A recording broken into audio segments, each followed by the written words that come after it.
Welcome to Artificiality, where minds meet machines. We founded Artificiality to help people make sense of artificial intelligence. Every week, we publish essays, podcasts, and research to help you be smarter about AI. Please check out all of Artificiality at www.artificiality.world. We're excited to welcome Craig Wheeler to the podcast. Craig is an astrophysicist and professor at the University of Texas at Austin. Over his career, he's made significant contributions to our understanding of supernovae, black holes, and the nature of the universe itself. Craig's new book, The Path to Singularity: How Technology Will Challenge the Future of Humanity, offers an exploration of how exponential technological change could upend life as we know it. Drawing on his background as an astrophysicist, Craig examines how humanity's current trajectory is shaped by forces like AI, robotics, neuroscience, and space exploration, all of which are advancing at speeds that may outpace our ability to adapt. The book is an extension of a course Craig taught at UT Austin, where he challenged students to project humanity's future over the next 100,000 and even 100,000 years. His students explored ideas about AI, consciousness, and human evolution, ultimately shaping the themes that inspired the book. We found it fascinating, as he says in the interview, that the majority of the scenarios projected into the future were not positive for humanity. We wonder, who wants to live in a dystopian future? And for those of us who don't, what can we do about it? This led to our interest in talking with Craig. We hope you enjoy our conversation with Craig Wheeler. Craig, thanks so much for joining us. We're really excited to talk to you today. Well, I'm very happy to be here. I like to talk about the topics. Let's start out with an opening question of what inspired you to write this book? Yeah, there were several things, I think, over my life, but one catalyzing event, this was back in about 2012 or something like that. I read the words of a preacher who said, "I believe in evolution. I believe in biological evolution. But it is just transparently obvious that Homo sapiens are the peak, and there's nowhere to go from here." And I thought, without really thinking about it, my whole life I believe that Homo sapiens are a point in a curve, and it's just obvious to me that we're still evolving. To what? I don't know. But that got me thinking about it. I taught a small class on that topic. We read Darwin and talked about it. And I realized that there was more to do. And so I started teaching a course in 2013, and I taught it for 5 years.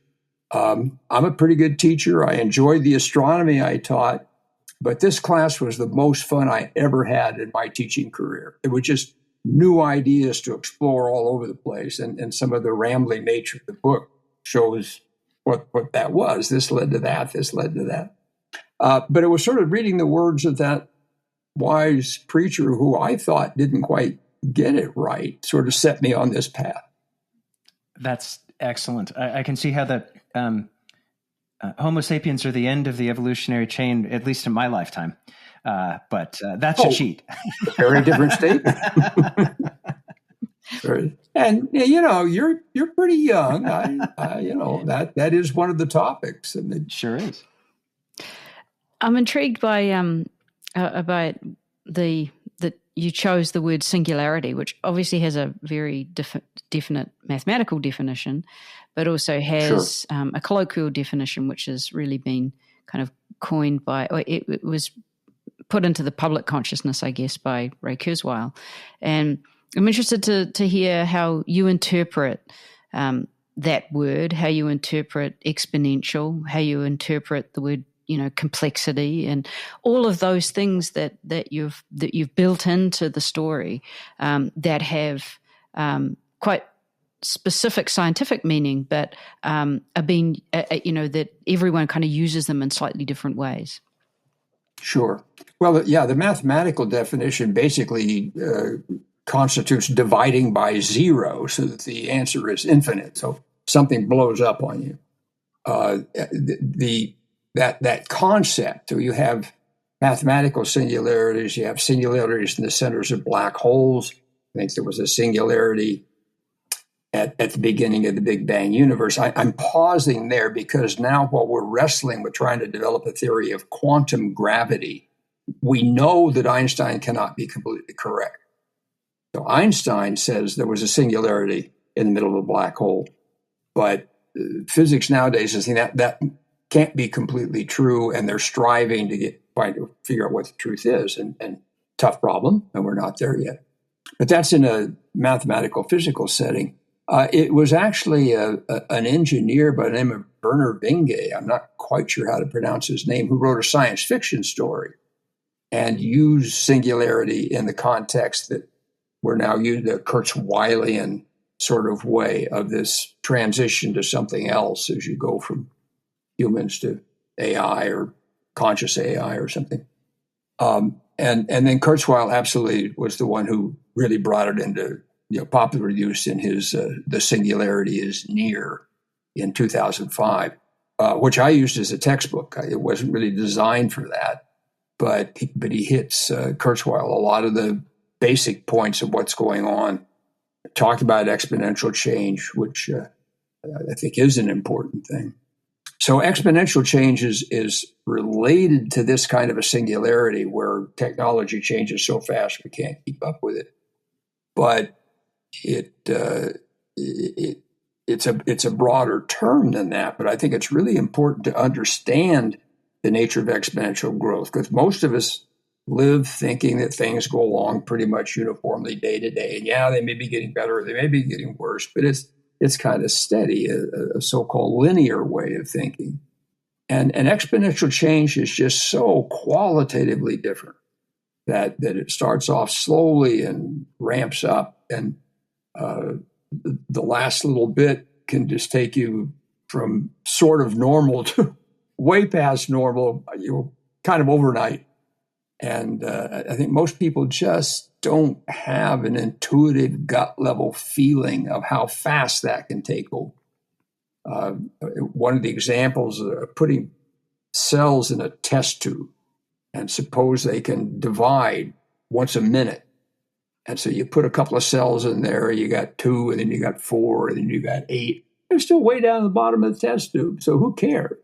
But they keep doubling and doubling and doubling, and it won't be long before they grow and fill the test tube and boil over, and that's the end of the experiment.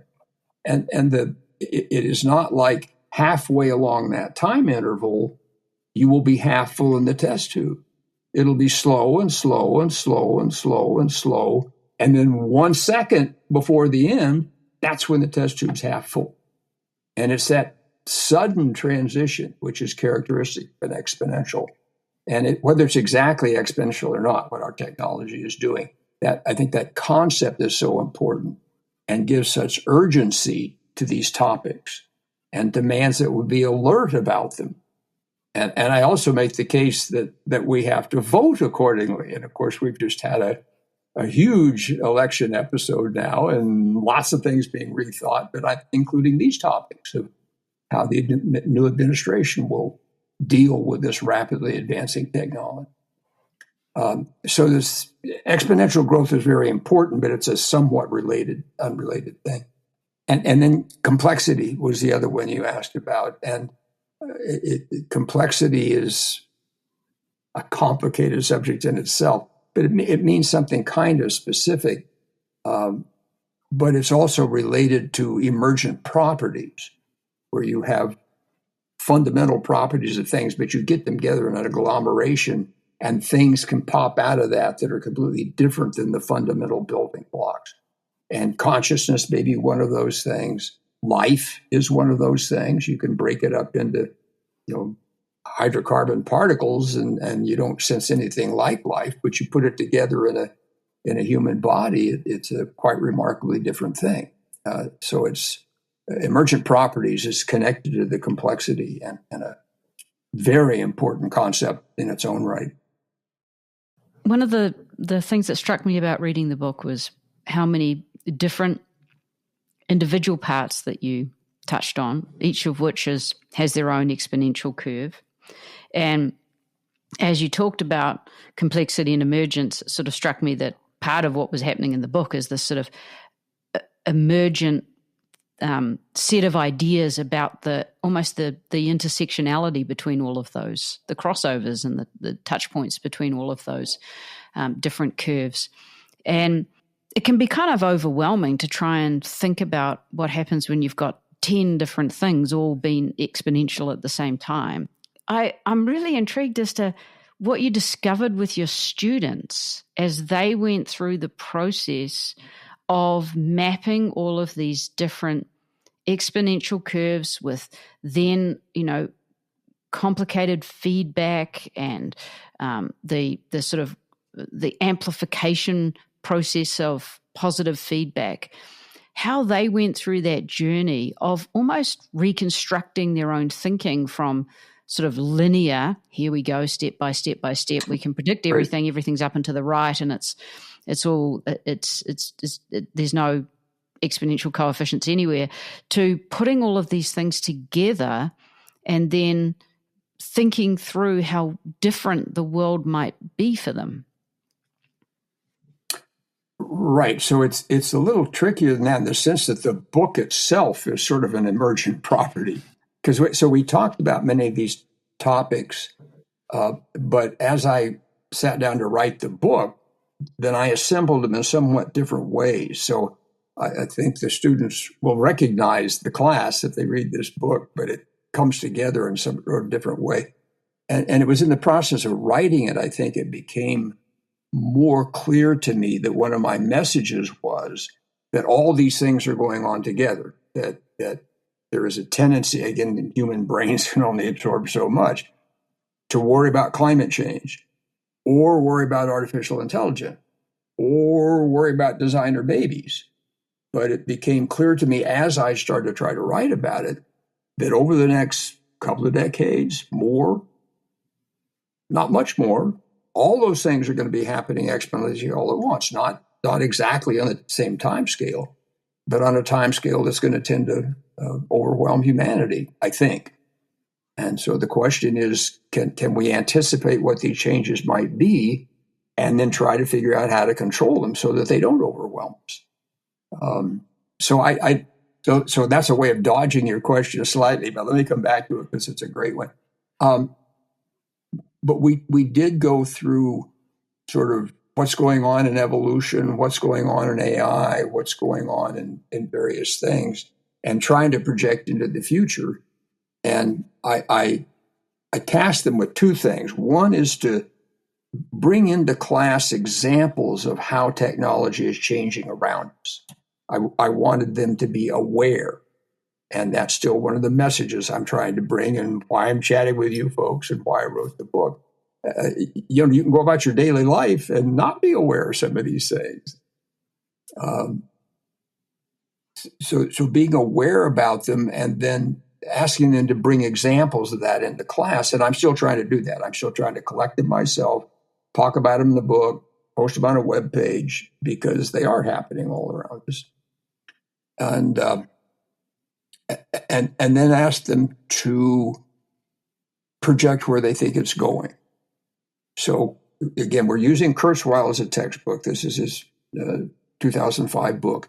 And he is very much a utopian, that human consciousness is going to expand throughout the universe and merge with everything and convert it into this grand consciousness and take over the universe sort of thing. And my addition to that is, well, we may have to take over other universes, multiverses. Kurzweil might have been thinking too small. But there's a tendency among young people today, and I think it may be worse now than it was when I was teaching this class, towards the dystopian side of things, that we're not going to survive this. For various and sundry reasons, we're going to nuke ourselves, or climate change is going to wipe us out, or something.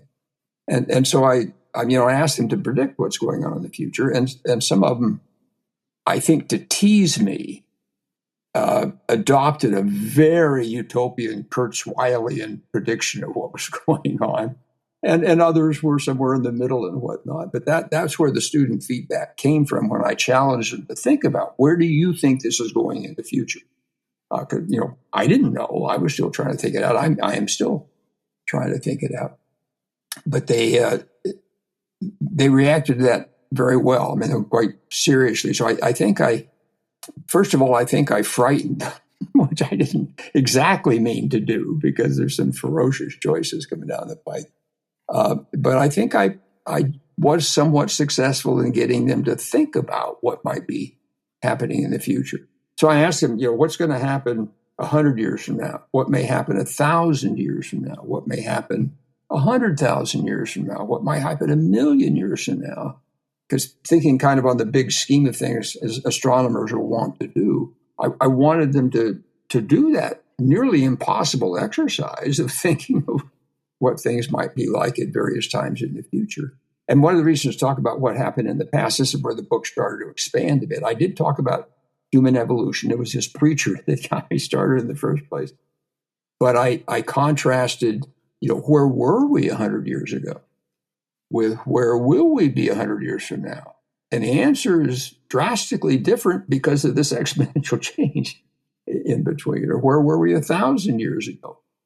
Where might we be 1,000 years from now? So it's kind of looking in a mirror, but it's a very asymmetric mirror of where we were in the past and where we're going in the future.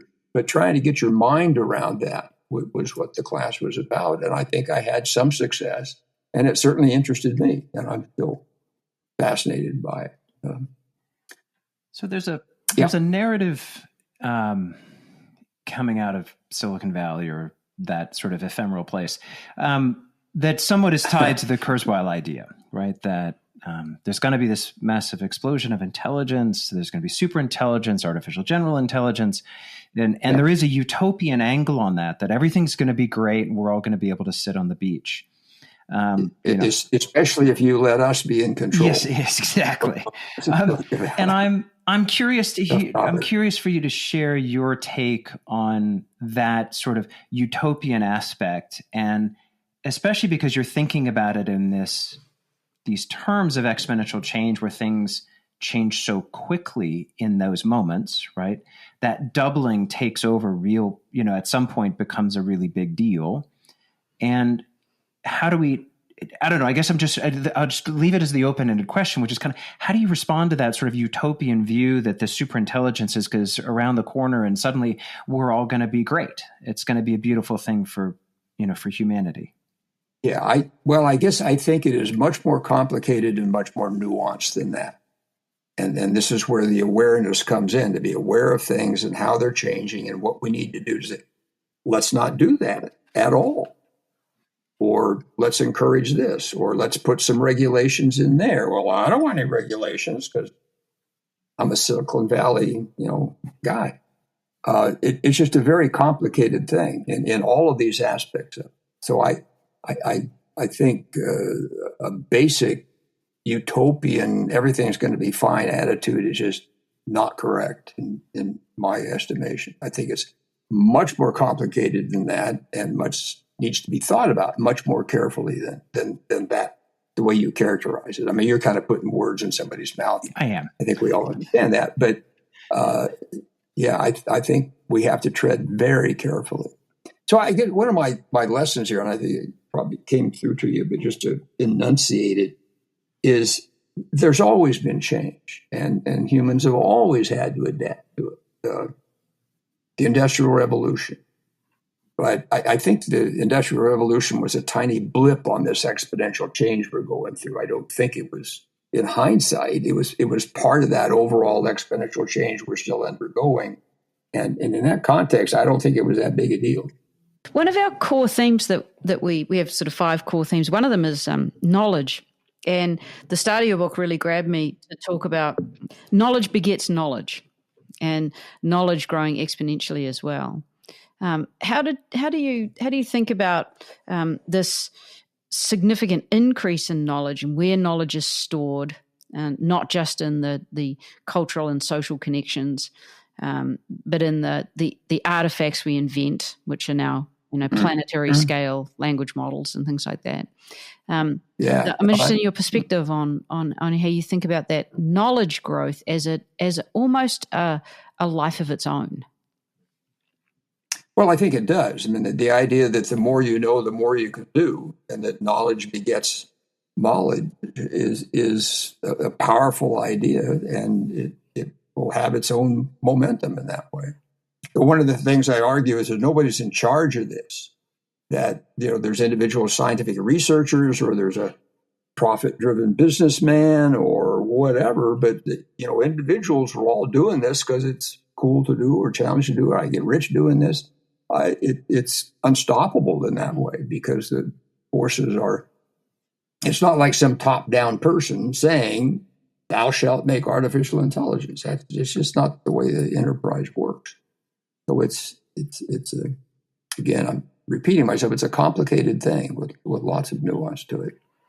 You had some sort of ideas and conclusions, or ideas about, I guess, the role of capitalism, the limits of capitalism, the future of capitalism, and in this exponential world. And I think it'd be really interesting to dig into that a little bit, because it's a core concern of ours when it comes to who owns this intelligence. I mean, our slant on this is mostly AI, but it's as all of these things sort of come together. Who owns our genetic code? Who can build knowledge off of that? Who can then connect that to an AI? Who can then connect that to our brains? All of that stuff is under this overarching cultural phenomenon we call capitalism. Yep. I think, yes, thank you for picking up on that. So one of the things how I got into that from teaching the class was using Kurzweil's book and realizing that Kurzweil didn't speak to those topics at all, of the effect on capital. He's got a chapter, or a section at least, on how to become a trillionaire. And the answer was basically invest in the right company, but I can't tell you which one that's going to be. But he didn't talk about the fact that there may be this gigantic feedback on the whole process of capitalism, in just the way you're saying. And he didn't talk anything about governance and democracy. And so that kind of came out of the course. And then as I'm writing the book, that became more and more the focus. And I realized I felt an urge to speak to that, even though I'm just a guy in the street at this level, interested in what's going on in society. And this is one of the things going on that I think we need to think about.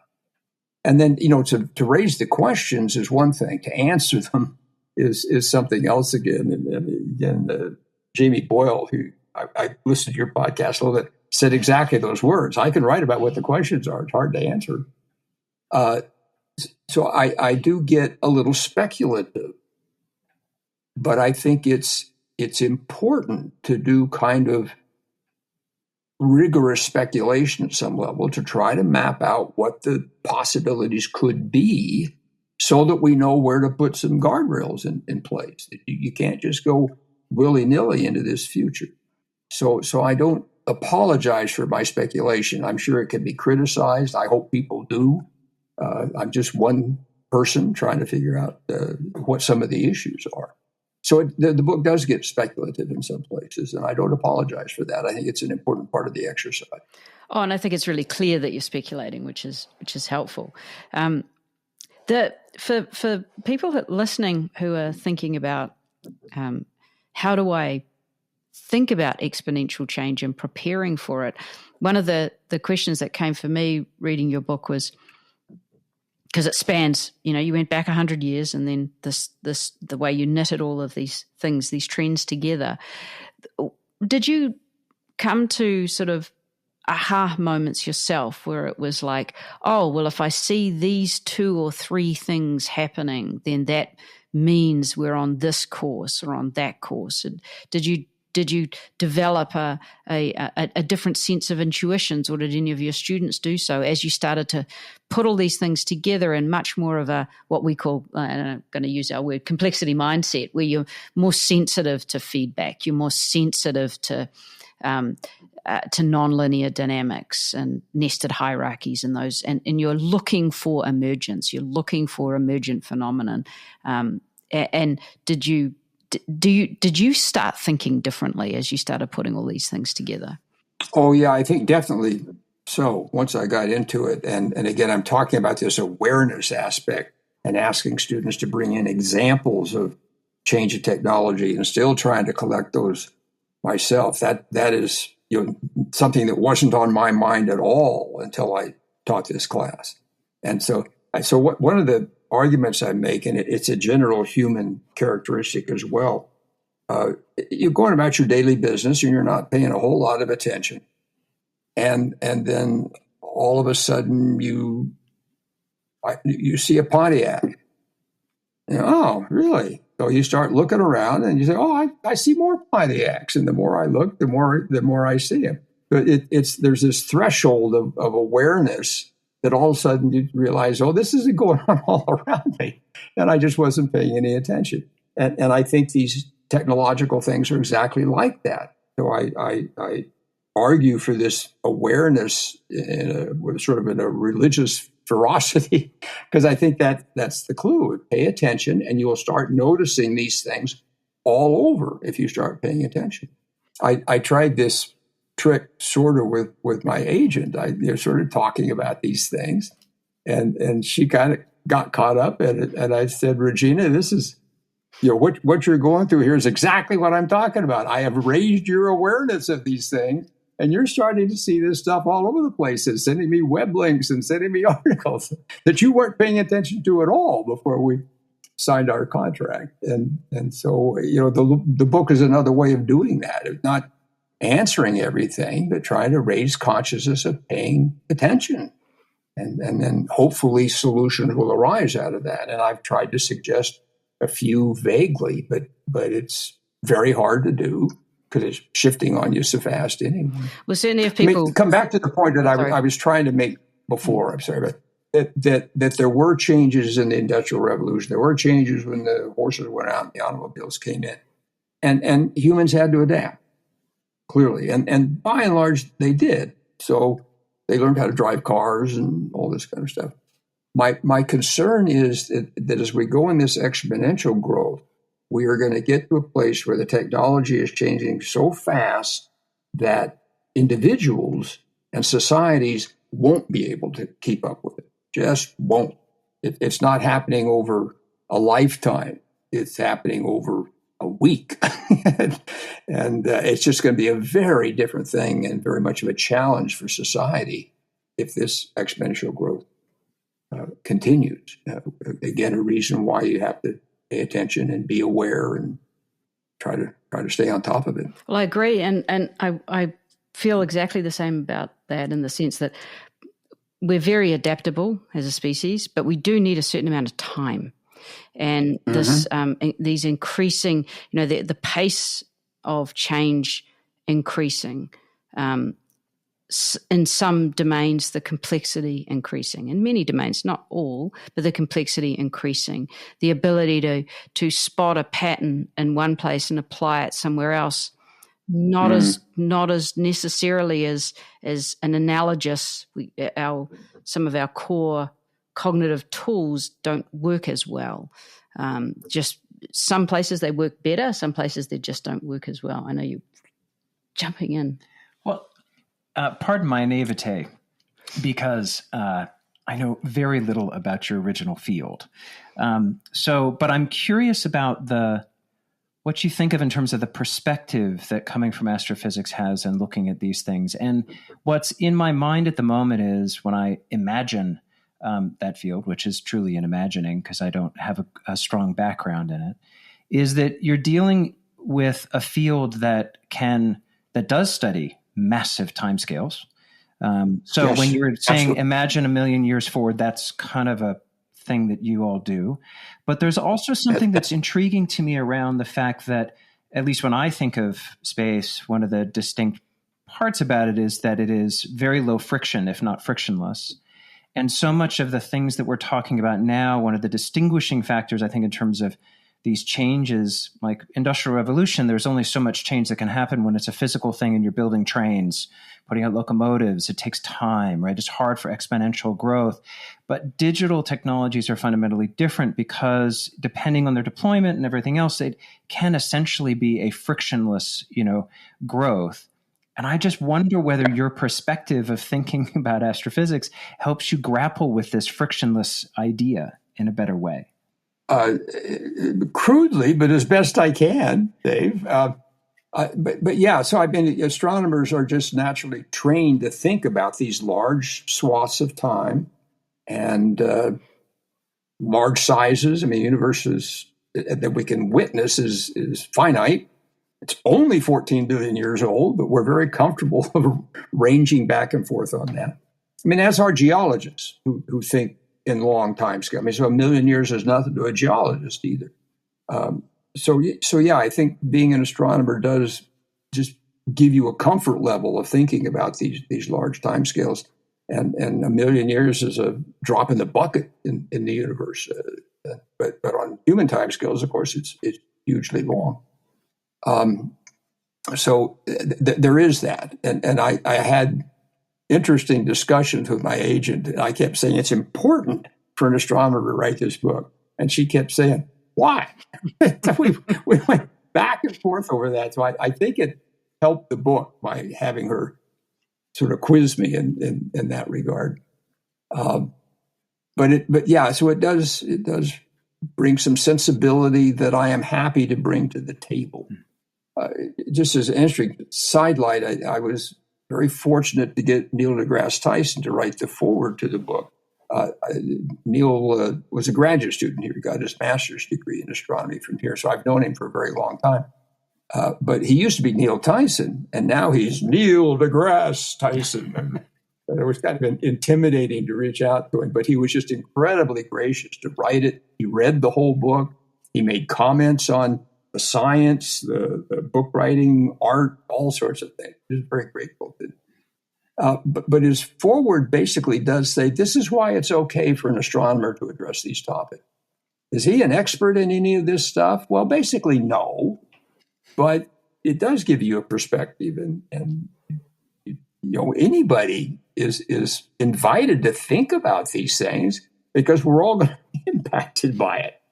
And so I really appreciate the spirit he brought to that forward. Oh, I did too, and I did read it and hear his voice while I was reading it, which was an amusing moment. Yes, he has a distinctive voice. But I think that one of the things that I appreciated so much about it is that perspective is that ability to take this transdisciplinary approach, and we do that in our work. We're coming at a lot of the same topics that you grapple with, and we've written about them for quite some time. But it's challenging to come at it from a transdisciplinary approach. But I think that is quite important, to be able to step back and look across it. And so having him say, "Are you an expert in any of these one particular things?" No, but that's actually not the point. Because if you only go into one of the topics you talked about, then you've left out the rest of the richness of the story. And that richness and that crossover among all the different topics is what's so important. Well, I really appreciate that, because I think that's true. That's the way my mind works and what I wanted to bring to this book.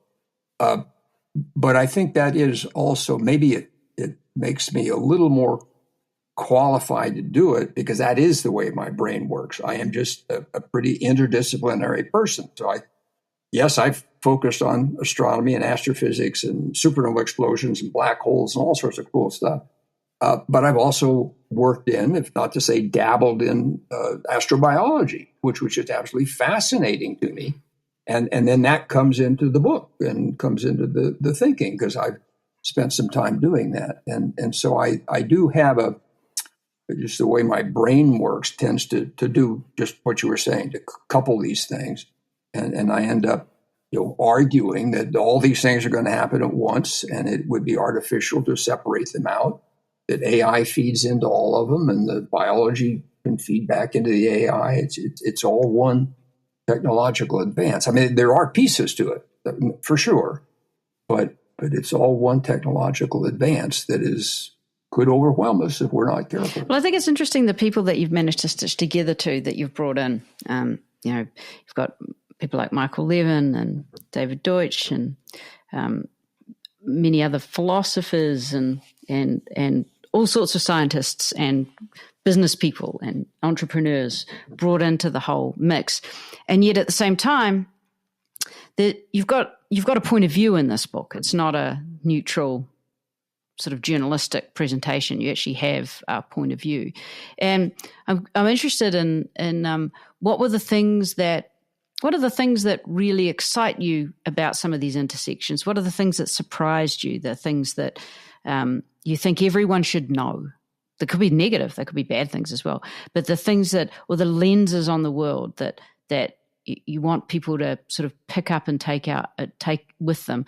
Ours, for example, is thinking about information as sort of and computation as a fundamental basis of life. We think about that, and it informs, that informs the way we think about artificial intelligence. It's not just a set of mathematical algorithms. It's actually all of the information and all of the what could be lifelike processes like self-replication and things like that. But I feel like you bursting with points of views here on some of these sort of key things, like where are all the aliens? What will happen to our consciousness? Is that, those things actually you have perspective on now? Well, so I'm laughing about the aliens because I do wonder whether I went a bit overboard in writing about aliens in this book. But I wonder right about the space program. And the fact that this commercial space is now going on a new phase, that they're relanding boosters, some technology that NASA didn't invent. It was these businessmen invented it. I think that's worth noting. And then once I'm on the space program and thinking, so Kurzweil was a little loose about his physics. That's not a criticism. He's a hugely bright, accomplished guy. But I did want to put my own kind of physics point of view into this as well, in the multiverse. And one of the points he makes is, clearly, if we're going to do this utopian task, we need to beat the speed of light. And I'm thinking to myself, I understand your argument, but right now we have no idea how to beat the speed of light. So just to say, well, we'll figure it out when we're brilliant in the future, and maybe with the aid of our AI. Well, maybe, but maybe not. Maybe we're limited to that. And then that just naturally led into, if it applies to us, that we're restricted by the speed of light, then it likely applies to aliens, and then that changes the way you kind of think about aliens. And I think so much of that UFO stuff isn't really rational. Don't want to insult anybody out there in your audience, but that just, there were so many things that came into the book that I realized I had been thinking about things like this, not in the context of a book, but just in my head. And all of a sudden they kind of started to fall in place, like playing Tetris or something. And I am pleased that you said I have a point of view, because I was a little worried that my point of view is dancing around all over the place, and whether there's a coherent point of view, I wasn't completely sure. It all came out of my head, but I wasn't completely sure. But to lead to the point where I could say about the unidentified flying objects that it is so critical to know how far away they are, to understand how big it is and how fast it's flying and all that. And that's a really hard thing to figure out. And that thought had been on the back of my mind for quite a while. And all of a sudden, here's a place in the book that it's just a natural thing to dump in there, to say, be cautious about this. Don't just say, well, I could see it was a mile away and it was 500 yards across. And, you don't know. Right in front of your nose, could have been further away. Very hard to figure out how far away things are. And that's an astronomer's perspective. We have collectively, as a profession, worked for hundreds of years trying to figure out how far away things are. First nearby stars, and the fact that we're in a galaxy, there's lots of other galaxies. We're still learning that. Well, and you're also pulling out the ideas of maybe we can't detect that life yet. We don't have the technology for that. I threw some speculations in there that maybe we need neutrinos, or maybe there is a hyperspace. And, once you learn to communicate through hyperspace, we're not going to be doing this microphone computer stuff anymore. Anyway, so yes, I get a little speculative there as well, but I think it was kind of fun and had some point to it.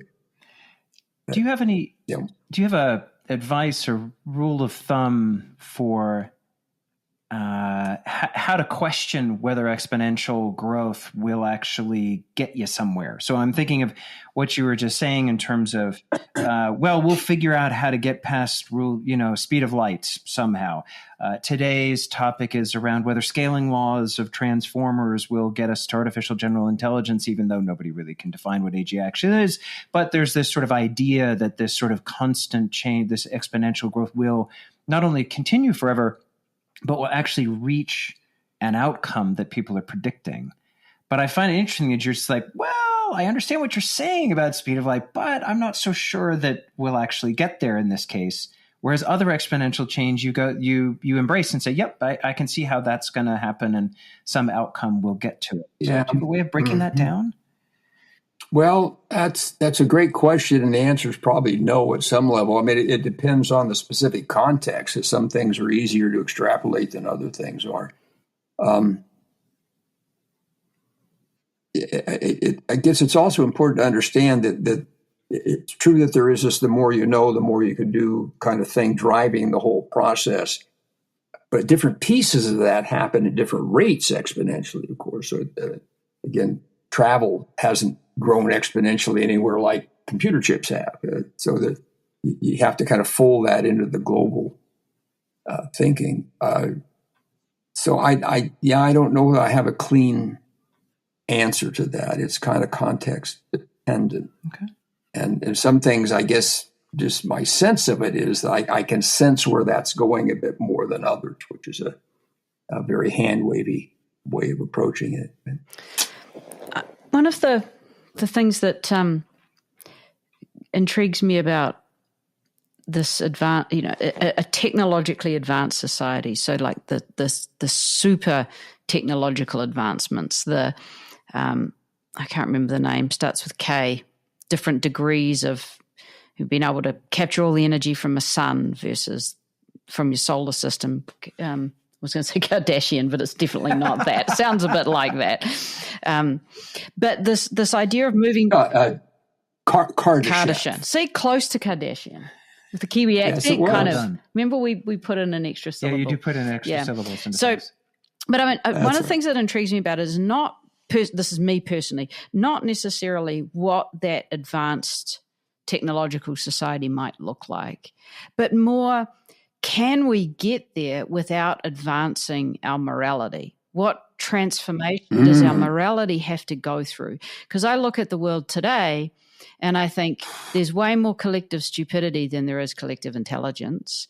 And I'm struggling to see the optimism where we're not going to send ourselves. We're not going to just destroy ourselves. We have this ability now to destroy our species and a lot of other species. The planet probably will live on in some other form.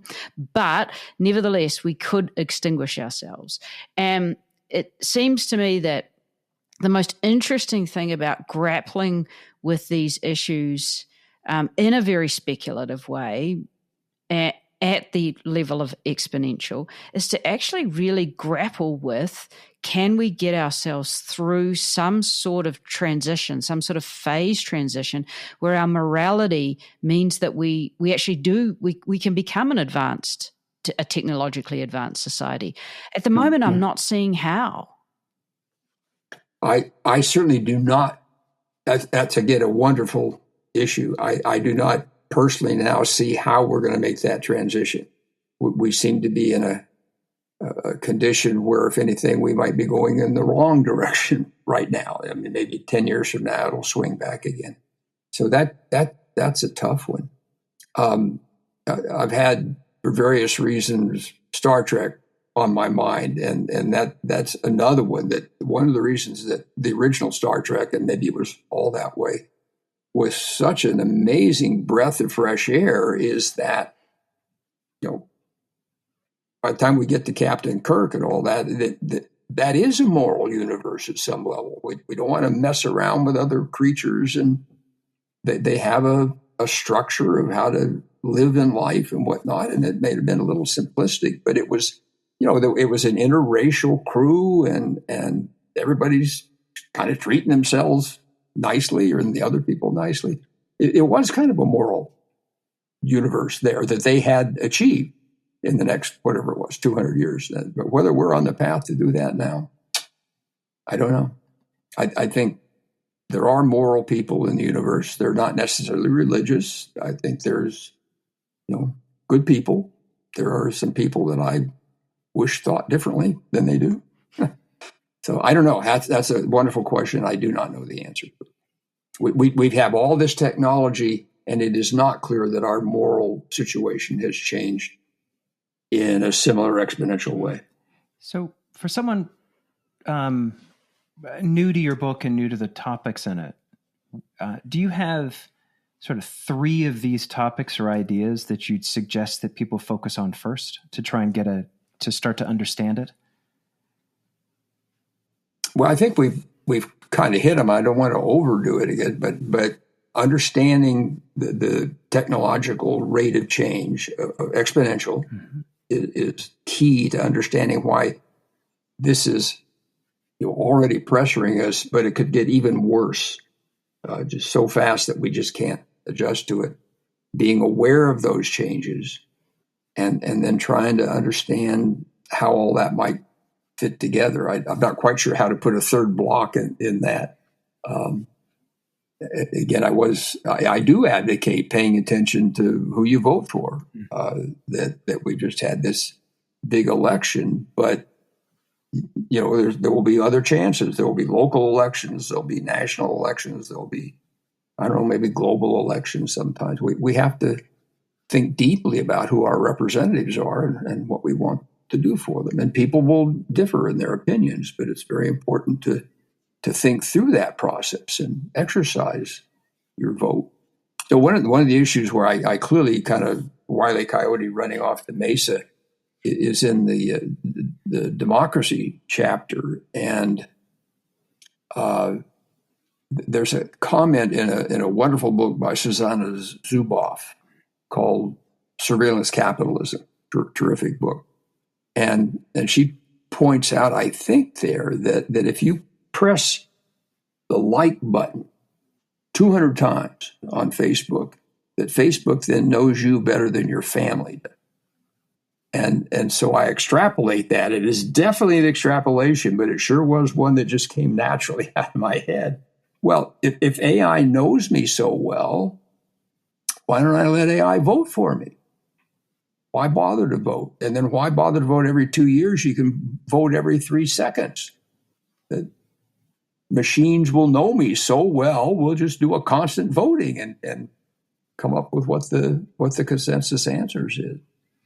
And now I'm really segueing, but I write a little bit about what's going on in Taiwan, where they have developed means to have people feed back into the government in real time in a transparent sort of way as elections are going on and laws are being written, which I found just very refreshing. I didn't know anything about it, stumbled across it while I was writing the book. So there are glints of hope in places. I have one more question for you, which is, we started off talking about the course that you taught and the book came out of this. If you were to now, after writing this book, turn around and go back and recreate the course. Go back. We messed up. Well, no, not that you messed up then, but like, no. I just is there anything that stands out that you'd approach it differently? A course now after writing this book?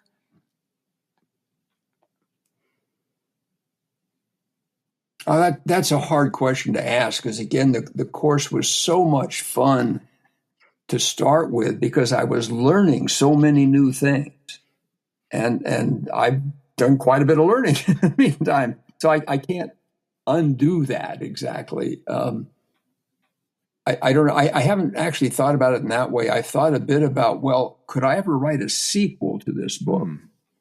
And the answer has not come to me. I've kind of exhausted everything I kind of know to say, which is why the book's so long. But clearly, if things are going to change exponentially, there's going to be new things to worry about if you just sort of kick back and let it happen. But right now, I do not have a vision forming in my head of, I've got to write this next book, because here's what's happening. It's the current book is all playing out right now. Maybe the next book is another work of fiction. Drawn from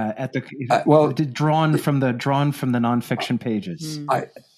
Yeah, funny you should mention that. So I'm currently writing a biography of my father, not just because he was my father, but because he worked on an amazing array of technology as it marched along during the 20th century. Early guided missiles. He witnessed the first hydrogen bomb. He worked on what was supposed to be a nuclear airplane that would fly forever. He ended up working in the Apollo program and knew exactly what blew up when Apollo 13 blew up, when that fuel cell went out, because he was working on that fuel cell. So I want to tell that story. And then I've written a couple of science fiction novels. First one's called The Crone Experiment. Written a sequel. There's still something to resolve. And so if I have the time and energy, I really do want to write a third novel in that series because I've left it unresolved at some point. But got to get this one out of the way, having fun conversations about it, and work on the biography, and then I'll try to tackle this novel. We'll look forward to that. Well, thank you so much for taking the time to talk with us today. Really appreciate it. A lot of fun. Spilling some stain.